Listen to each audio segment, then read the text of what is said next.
Hey, good morning, everybody. It is so great to welcome you to another edition of the Morning Briefing from Friedman Adventures.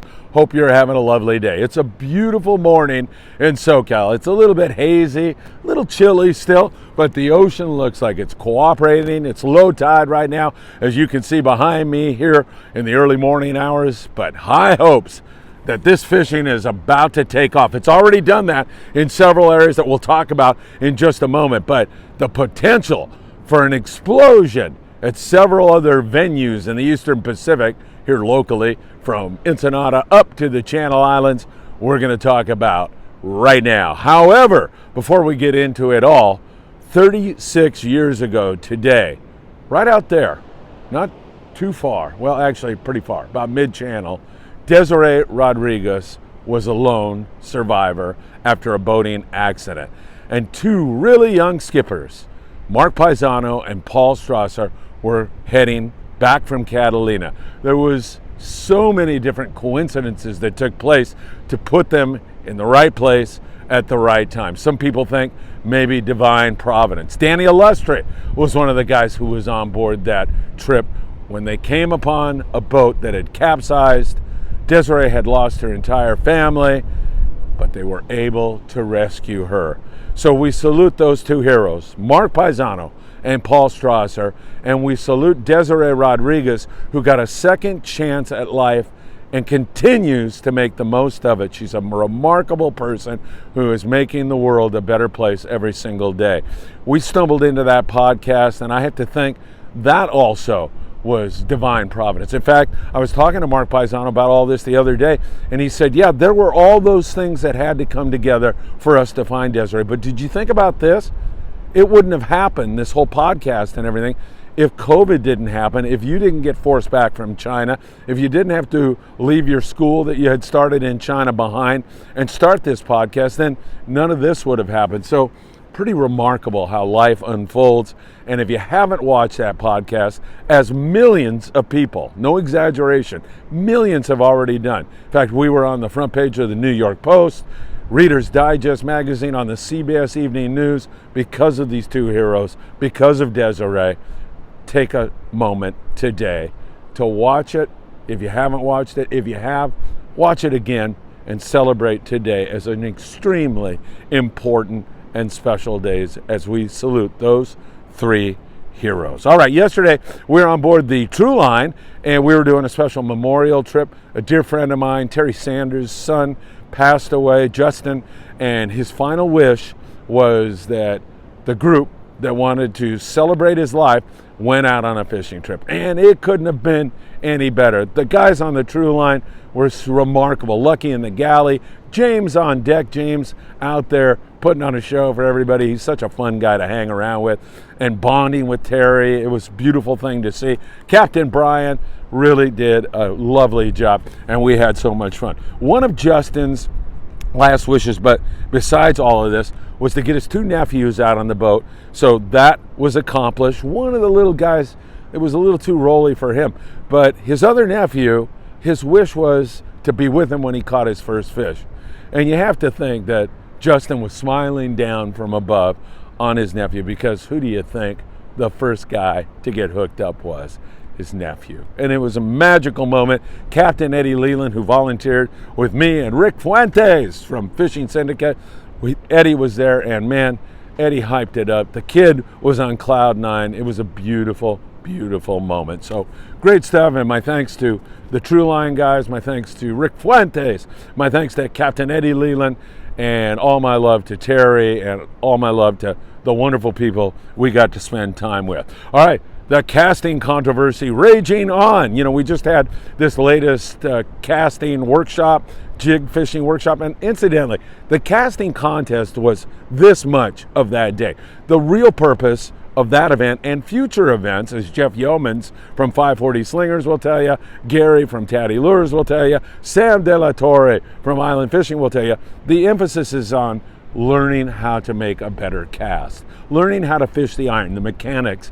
And we spent 2.5 hours of that day doing that, and then a half hour just goofing around and doing the casting contest. But the casting contest there's a real storm brewing out there. Should spinning reels be allowed into the contest?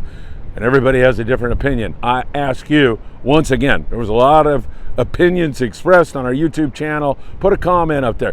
Should we have separate divisions? Is it cheating to use a spinning reel?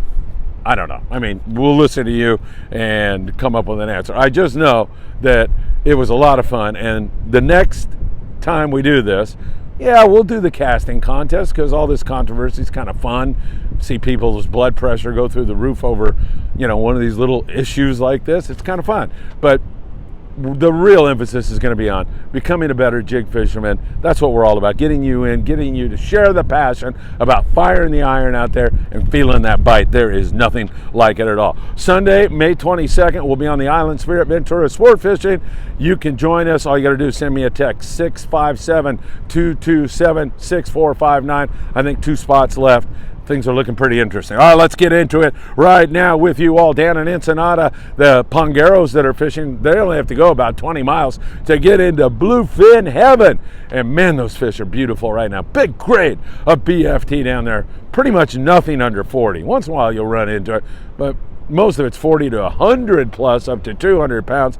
Most of those Ensenada pongero guys are trolling, and it's good right now. In fact, you look at Alma yesterday, she really put the wood to him. She had 3 fish yesterday fishing out of Ensenada and shared a lot of information with me. Alma, you are number 1, numero uno. Thanks for that, and congratulations on such a great day. Those guys, again, short run, a lot of fun.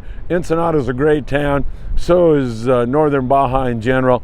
We're going to put together some trips here in the future. So if you're a little hesitant about going to Mexico, we're going to hold your hand, take you down there, show you where to go, where not to go, what to do, and have some surf fishing events and some fishing events. We'll be heading down to Baja really, really soon and bringing you along with us. Now, San Diego-based boats are really putting the wood to them again. Remember, we had all that wind and the water rolled. When we say rolled, it got dirty and colder. And that is rebounding. It's still not there yet, but it's not stopping this bluefin from chewing up a storm right now. Most of it at night. Some of it, however, in the daytime. Those Ensenada guys are mostly fishing in the daytime and doing quite well. But the night bite has been excellent. Sometimes you'll get a bite at 3 a.m. and it'll last into the sun coming up in the morning. What better way to have a sunrise than to have everybody bent on board the boat? Now, once again, heavy tackle is essential. You don't want to fish this with anything less than 80 pound in most cases. I like 100 pound. Definitely want to have a 2-speed reel. The knife jigs, the Zacanas, flat falls, all working well, old school. Also, I've seen big bluefin caught on tatty lures. But that nighttime bite has really been the best of all. So you want to plan that kind of a trip right now. It's really important and really excellent fishing on a superior grade of bluefin tuna.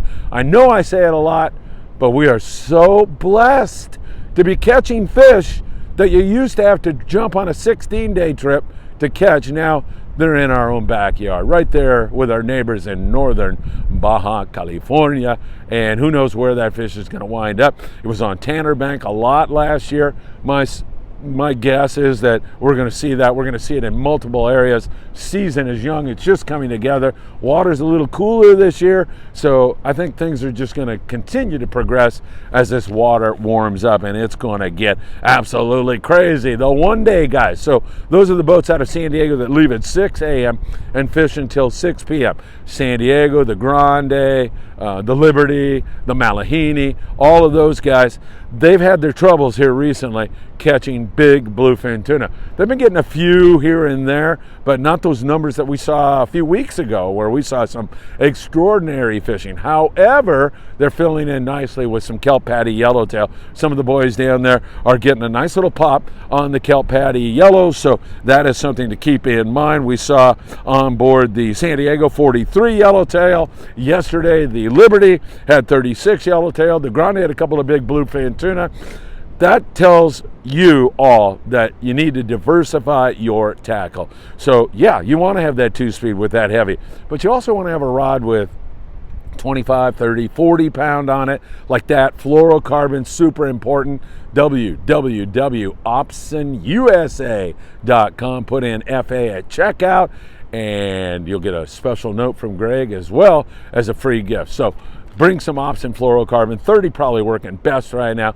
And finding kelps and catching yellowtail, what could be better? Now, you're in that zone, that bluefin zone, when you're looking for those kelps. So remember, you got to have both those types of tackle, the heavy and something a little bit lighter, because sometimes those yellows are a little bit finicky.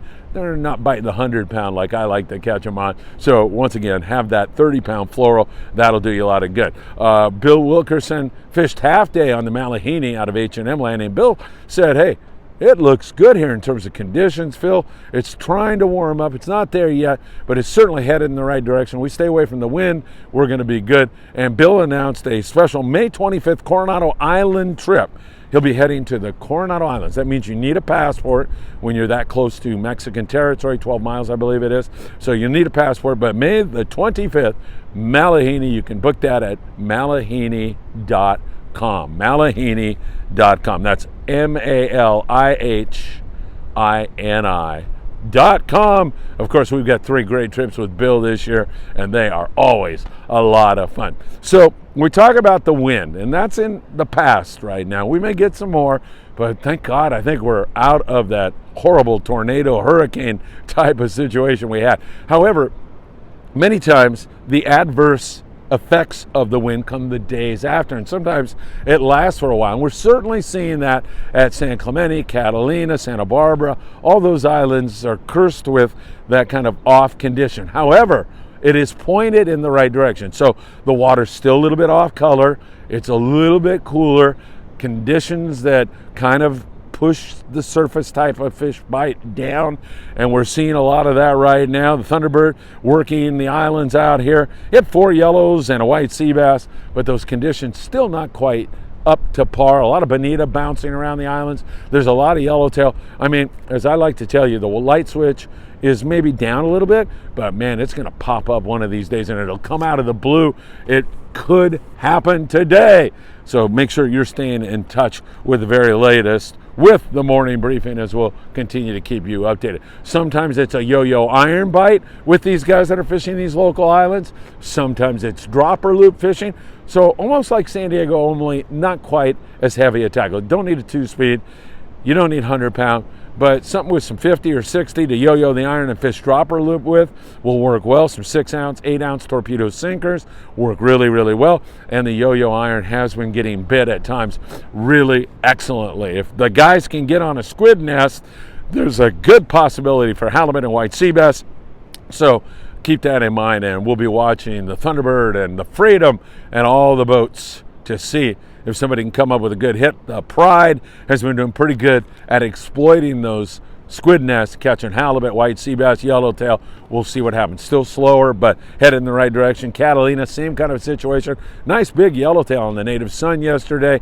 A little bit of bonita, a little bit of barracuda. Conditions not what they were. There was a lot more bonita and barracuda, so they've moved somewhere, and the boys are trying to locate it.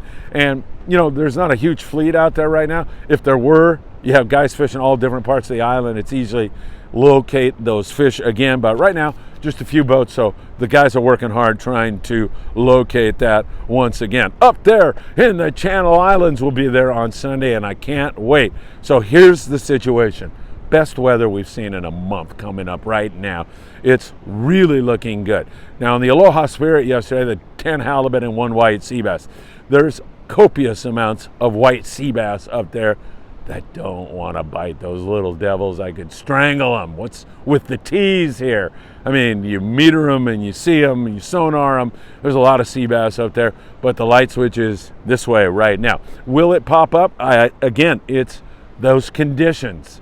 That wind up there has wreaked havoc on the ocean's environment. It's reduced water temps, and it's dirtied that water up, so we need that to pop up. And a few days of good weather could possibly do that. I'm not promising you guys on the Island Spirit, don't get too excited here. I'm not promising you that we're going to get into a sea bass bite, but man, you could not have painted a more beautiful scenario with this nice weather rolling us into that trip, and the rest of the boys down there, the Endeavor, the Aloha Spirit. It wouldn't surprise me to see some big numbers out of there today. One of these days that's going to pop back on. And remember, it has been outstanding fishing earlier in the year. Big fish, a lot of this 30 to 40 pound sea bass fish up to nearly 70 pounds. Really beautiful grade of fish, and hopefully it's maybe the full moon combined with this off water, maybe all of that. We'll get away from the water will clean up, and it'll get back on the bite again. Some more sea bass taken up there yesterday, no huge numbers, 10 halibut on the Aloha Spirit, and fingers crossed that that's ready to go. All you guys on the Island Spirit for Sunday's trip, I sent you out a tackle list, and my best wishes. I'll see you up there. Can't wait. That's going to be a lot of fun. All right, fishing the surf. This is good conditions here today. It looks good. Some guys fishing on the low. I don't see my friends down the beach today, but the high tide, the incoming high is a great time to be fishing. You know, there's a 4-hour window that I really like. The 2 hours before the tide comes up until the 2 hours till the high tide goes out.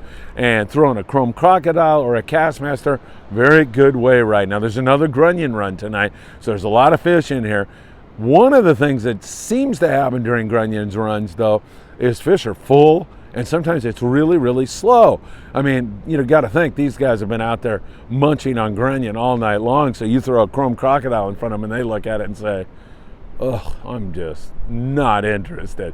So sometimes you get that effect after a grunion run. Other times, those fish are in here, they're feeding. You toss out a piece of grunion, you can really get a good bite. Those sandworms, don't forget, watch that sandworm video. You see me crawling around in the surf here, locating sandworms. That's also a superior bait and a great way to get things done. So not so much on the perch up and down now, although there's a lot of perch in the northern area. Cooler water, you're going to find the barred perch. More and more corvina starting to show up. That's a very good sign. So high hopes that's going to continue.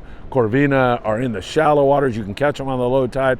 Those sandworms work really, really well as mussels and clams. All those kind of natural baits will really help you to get it done.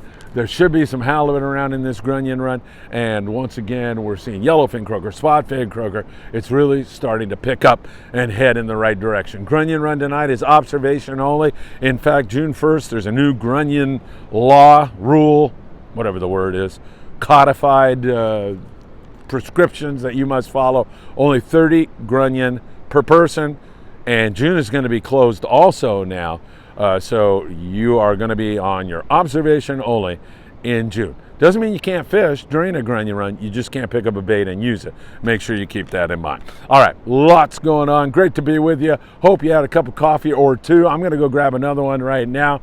I've got my veteran shirt on here. It's part of that great event down at H&M Landing. It's a great time for me to say thank you to all of the veterans who served our country, continue to serve our country, do so much for us. I mean, none of this is possible without their great sacrifice, and I deeply, deeply appreciate that. And I want to mention one more time, Desiree Rodriguez, Mark and Paul, two really great people, wonderful human beings who made the world a better place, and Desiree Rodriguez, who continues to do great things in life. Thank God she is here with us. All right, everybody, have a great morning. Always great to be with you. Friedman Adventures with you all day long, every day. We'll see you again soon.